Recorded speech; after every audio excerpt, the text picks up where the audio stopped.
Bom, boa tarde para todo mundo. Estava aguardando aqui o fim do primeiro ato da farsa que estava sendo feita pelo ministro Alexandre de Moraes.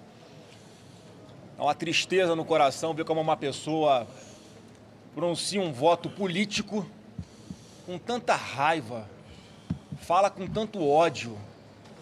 Parecia um líder do governo do PT no Supremo, proferindo palavras sem embasamento jurídico, sem vinculação com absolutamente nenhuma prova, como quem está ali praticando uma vingança, porque na cabeça dele parece que Jair Bolsonaro queria matá-lo. É o que ele é acusado, é o que Alexandre de Moraes acusa Bolsonaro, uma das acusações, né? Como se tivesse alguma participação no tal plano verde-amarelo, punhal verde-amarelo. Então a ficção desse plano punhal verde-amarelo é na mesma proporção da ficção desse voto de Alexandre de Moraes. E de ontem para hoje, a gente conseguiu algo que é muito raro de se ver, com provas, aqui sim com provas, que é a manipulação de um processo judicial, em especial por um ministro da mais alta corte do judiciário desse Brasil. O ex-assessor dele denunciou uma série de coisas na Comissão de Segurança Pública na semana passada e hoje chegou uma perícia confirmando o que ele havia denunciado, em especial a manipulação processual por ocasião de uma busca e apreensão determinada pelo Alexandre de Moraes contra um grupo de empresários lá nas eleições de 2022, enquanto o Tagliaferro denuncia que foi procurado pelo juiz assessor de Moraes para ajudar na fundamentação desta decisão, que já havia tido seus efeitos iniciados, já que a busca e apreensão já havia acontecido. Dias depois, Tagliaferro é procurado, diz que ajudou no mapa mental e uma série de outros detalhes nessa decisão do Alexandre de Moraes, porque tinha pego muito mal para o Alexandre de Moraes dar uma decisão apenas com base em uma matéria de imprensa.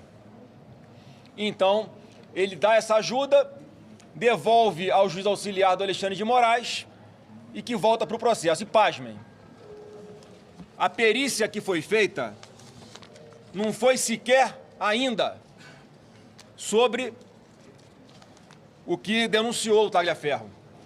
A perícia, um parecer técnico, está aqui, um parecer técnico, exame documentoscópico digital.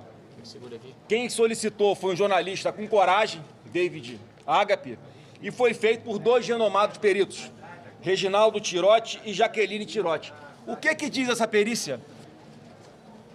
Confirma que a sentença dada por Alexandre de Moraes foi redigida após, 6 dias após, a sentença ter sido dada. Com data retroativa, portanto, a sentença foi produzida 6 dias depois e lançada como se tivesse sido feita no dia que ele tomou a decisão. E o mais interessante, como eu disse, que não é uma perícia feita sobre o documento fornecido por Tagliaferro. Foi feita com base no próprio documento do Supremo Tribunal Federal, que é público. Foi extraído da página do STF. De lá extrai-se um documento que é a sentença de Alexandre de Moraes e a perícia comprova, pelos metadados do documento do Word, que é como foi feita essa sentença, que ela foi criada e modificada no mesmo dia, 6 dias após a sentença. Eu vou só ler aqui um pequeno trecho da conclusão, segura para mim, por favor, da conclusão dessa perícia, que é um escândalo isso daqui. Eu entendo porque muitos da imprensa ficaram preocupados de publicar essa denúncia que estava na mão de alguns já. Conclusão da perícia. Os peritos examinaram o documento questionado, chegando à conclusão de que o referido documento foi antedatado. A data declarada, 19 de agosto de 2022, que é a data onde ele deu a ordem para a realização da operação sobre o grupo de empresários, diverge da data técnica de compilação ou seja, de concepção, de nascimento desse documento, que foi em 29 de agosto de 2022. E não apresenta assinatura digital, porque quem faz esse documento é o delegado chamado Fábio Schor, e que ele não assina digitalmente, sem validade nenhuma legal a assinatura dele, e conclui aqui o parecer. Não apresenta assinatura digital, apenas um transplante de assinaturas, não sendo possível lhe atribuir a autoria inequívoca.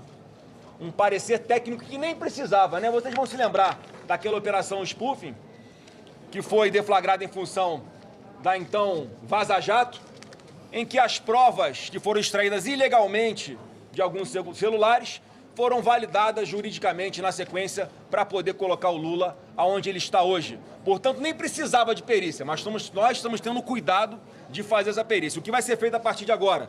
Nós vamos oficiar todos os ministros do Supremo Tribunal Federal para que tomem ciência dessa grave denúncia de uma fraude processual feita por um membro do Supremo Tribunal Federal, solicitando que seja aberta uma investigação e que seja suspenso esse julgamento que está em andamento até que essa investigação seja concluída pelo bem da democracia.